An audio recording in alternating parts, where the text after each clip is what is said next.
Alright mga katrops, andito tayo ngayon sa Wascana Park. Ito yung pinaka-famous na park ng Regina mga katrops eh. At yun yung Regina State Building mga katrops.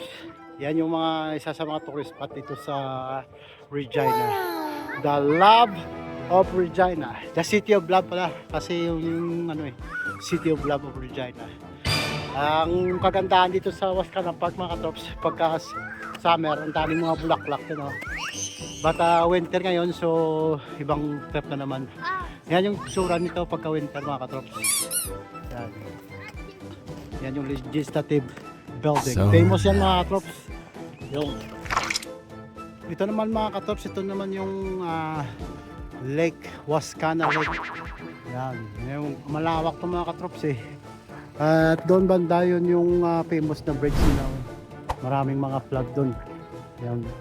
At dito rin dito ginagawa yung fan mga katrops, yung tawag dito, yung dragon boat. Yan, kakariras yan ng dragon boat doon mga katrops sa pagkasama. Since winter ngayon, yung ice is frozen, but hindi to nilalakara kasi minsan nag-iiba yung temperature, so baka mahulog ako dyan. Yan. Pwede ka rin maminwit dyan pagka summer. Yan, kung anong trip nyo. Yan. Ito yung pinaka-famous at doon ginaganap pagka July 1 yung mga concert or palabas doon banda. Yan. Ang sarap balikan pagka ano eh, alam nyo na kasi dito kami sa Regina dati last 6 years ago. So yun, ang sarap sa pakiramdam. So hanggang dito na siguro yung munting vlog natin sa Wascana Park mga katrops.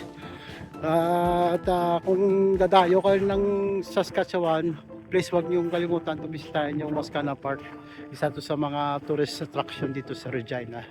Alright, stay tuned and rock and roll. Peace out.